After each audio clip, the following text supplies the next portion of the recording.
Здравствуйте, дорогие мои творческие друзья! С вами Хио, и сегодня мы будем вязать свитер для куклы. По этой схеме можно связать и кардиган, или сшив его по краям, получить пуловер.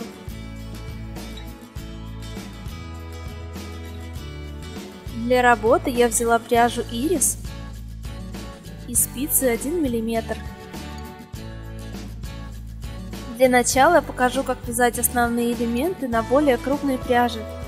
Начнем с набора петель. Складываем нить, оставляя хвостик. Делаем петлю и набрасываем ее на большой палец.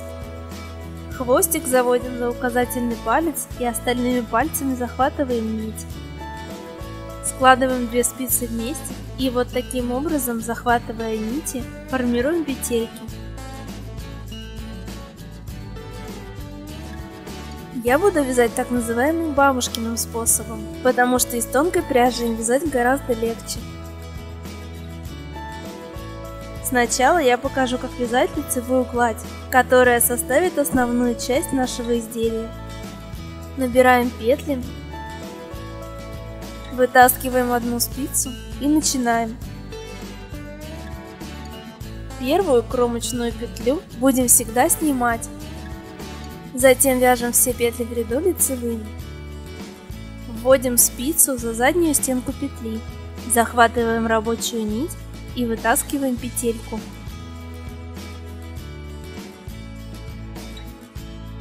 Вяжем так почти до конца ряда.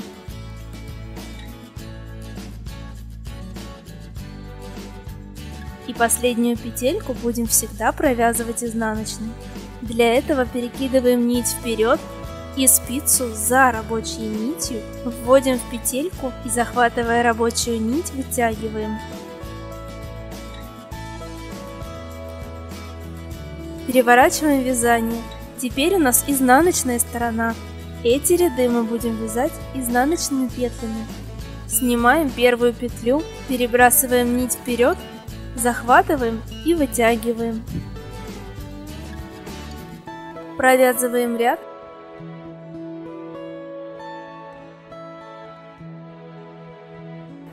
И последнюю вяжем изнаночной. Переворачиваем полотно. Теперь идет ряд лицевых. Кромочную снимаем и вяжем этот ряд так же, как первый, лицевыми. Чтобы легче было вязать плотнее, оттягивайте стенку петли к ведущей спице. И последнюю, независимо от рисунка, провязываем изнаночной.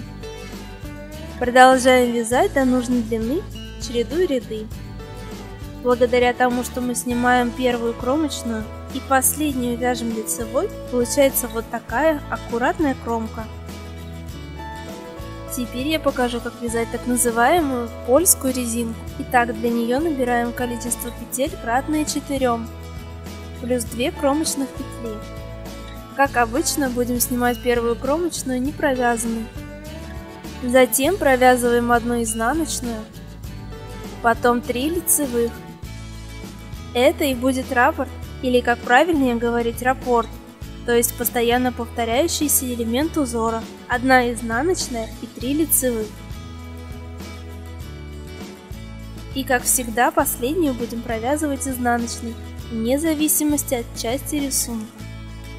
Переворачиваем, и теперь во втором ряду будем смещать наш узор на одну петельку. То есть, после снятия кромочной петли, второй ряд начинаем не с изнаночной, а с лицевой петли.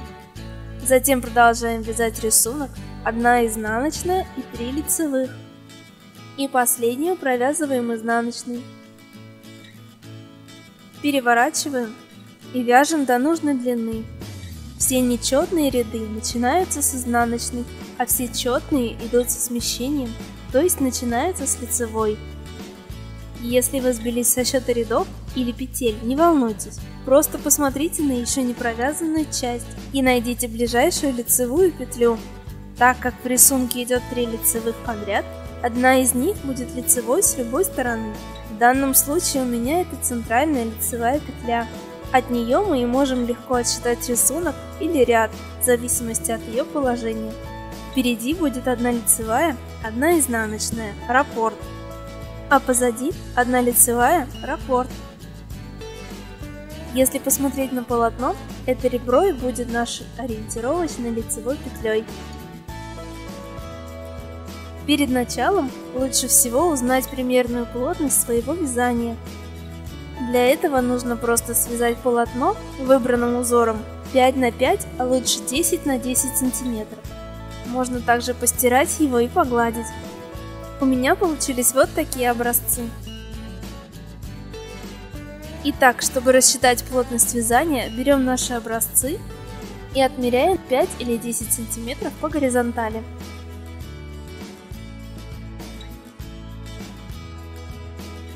И просто посчитаем, сколько петелек в этой длине. У меня в 5 сантиметрах примерно 25 петель. Теперь отмеряем ту же длину по вертикали и также считаем количество рядов. Удобнее всего это сделать по кромочному ряду. Считаем количество звеньев, и так как кромочные петли провязываются только каждый второй ряд, умножаем это число на 2.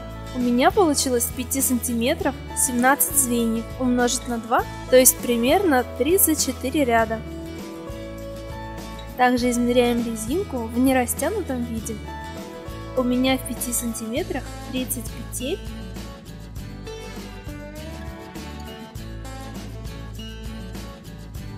и 36 рядов. Исходя из этого, получается, что в 1 сантиметре лицевой глади у меня 5 петель и 7 рядов, а в 1 сантиметре резинки 6 петель и 7 рядов. Теперь нужно измерить нашу куклу.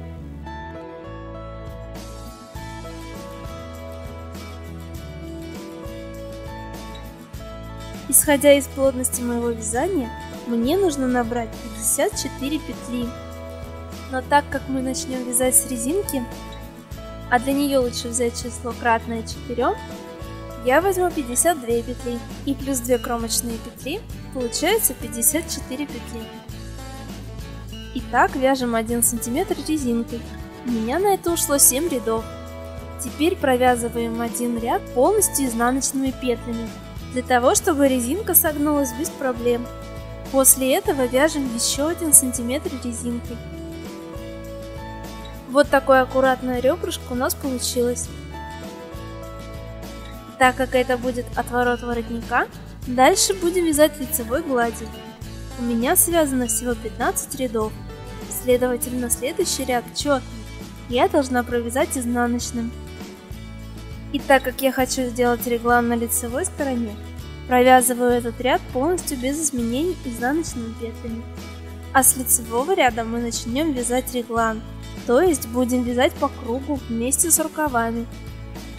Это значит, что мы начнем с полочки, затем провяжем рукав, потом основную часть, второй рукав и закончим второй полочкой. Регланные петли будут отделять части друг от друга. И чтобы изделие не скручивалось, по краям провяжем по одному раппорту узора нашей резинки. Как вы помните, всего я набрала 54 петли. Их нужно поделить на 3. У меня получается 18 петель на каждую часть. На заднюю, на переднюю и на 2 рукава вместе. То есть 18 разделить на 2, 9 петель на каждую из рукавов и на каждую из полочек. Плюс из этих 9 петель 5 петель будут идти на резинку, включая кромочные петли. Теперь берем 4 маркера. У меня это маркеры для вязания, но можно взять и просто нить контрастного цвета. И разделяем наше полотно. Отсчитываем 9 петель.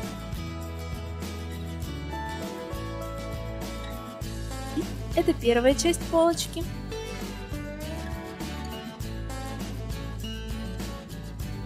Еще 9 петель.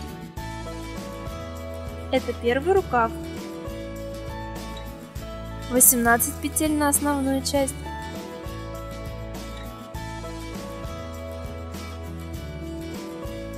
Девять петель на второй рукав. И 9 петель на вторую полочку. Начинаем с полочки. Провязываем 5 петель резинкой и 3 лицевых. И когда до метки у нас остается одна петля, делаем накид и провязываем последнюю до маркера лицевой. Теперь начинается следующая часть. И первую петлю после маркера мы провязываем лицевой, а после нее опять делаем накид и провязываем все лицевые, пока не останется одна петля до следующего маркера. Поступаем так со всеми маркерами. Таким образом мы будем постоянно прибавлять петли, расширяя наш свитер. И когда до края остается 5 петель, вяжем резинку и, как всегда, заканчиваем изнаночной петлей. Переворачиваем полотно и следующий ряд провязываем без изменений и без прибавок изнаночными петлями. Провязываем также и сделанные ранее накиды. Так как каждый второй ряд мы прибавляем по 2 петли в каждой части, чтобы получить в обхвате 9 сантиметров, мне нужно сделать прибавку минимум 3 раза, то есть провязать как минимум 6 рядов. Так как 2 из них я уже провязала, остается еще 4. Провязываем первую часть так же, как и до этого. Перед последней петлей делаем накид и провязываем последнюю петлю в секции. Теперь нужно отделить рукава. Для этого нам потребуются 2 булавки. Раскрываем булавку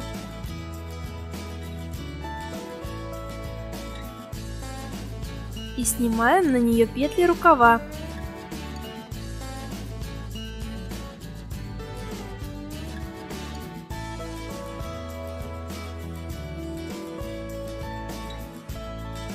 Затем закрываем булавку. Дальше провязываем следующую секцию, подтягивая ее стык в стык. Делаем накид в начале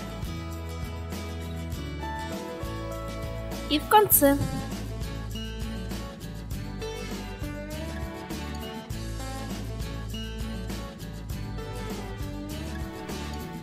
Снимаем на другую булавку и второй рукав. И провязываем все до конца.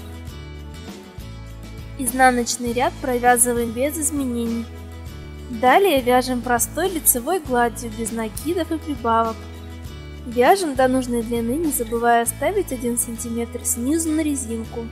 Итак, я провязала 5 см от конца реглана. У меня это составило 35 рядов. Длина всего изделия у меня теперь 7 см. И теперь, так же как и в начале, провязываем 1 см резинки. Провязав всю желаемую длину, нам теперь нужно закрыть петельки, чтобы они не распускались. Закрывать такие мелкие петельки удобнее всего маленьким крючком, но можно и спицами. У нас будет эластичное закрытие. Для этого вяжем дальше таким же узором, только провязывать будем 2 петли вместе. И возвращаем получившуюся петлю на спицу. Через нее 2 петли вместе и возвращаем. И так до самого конца. После того, как остается одна петля, отрезаем нить, оставляя небольшой хвостик. Делаем конечную петельку. И остается спрятать хвостик с изнаночной стороны. Теперь займемся рукавами. Снимаем петли с булавки на спицу. И так как реглан рукавов мы закончили на лицевой стороне, начинаем вязать с изнаночной. Первую петлю снимаем и начинаем вязать обычный изнаночный ряд. Хвостик новой нити также прячем между петлями. Вяжем обычное полотно до нужной длины, не забывая оставлять ряды на резинку манжетов. На рукав у меня ушло 28 рядов от реглана. У меня это 4 сантиметра, плюс 1 сантиметр резинки. У меня это 7 рядов. Теперь надо аккуратно сшить рукав. Складываем половинки и провязываем за внутренние петли кромочных косичек. Провязываем так до основания рукава. Закрепляем и прячем хвостик.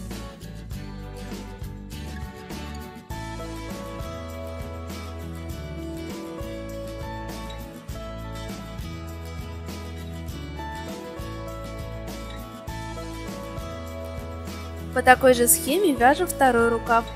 И вот такой кардиган у нас получился. Если кисти у вашей куклы не снимаются, а пальчики застревают в петлях, просто возьмите маленький листок бумаги, оберните вокруг ручки куклы и вставляйте в рукав.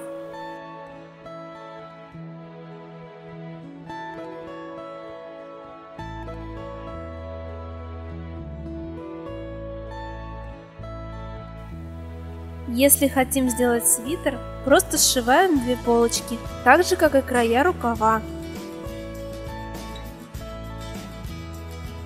И вот такой свитер у нас получился. Можно украсить воротничок или кокетку нитью другого цвета или лентой. Так как мы вязали одинаково спинку и перед, свитерок можно надевать на любую сторону. Надеюсь, это видео вам понравилось и оно было для вас полезным. Ставьте лайк, пишите комментарий и подписывайтесь на мой канал. А также вы можете поддержать меня на Патреоне. Всего лишь $1 или $2 мне очень сильно помогут улучшить канал для вас. Бесконечного вам вдохновения и до новых встреч!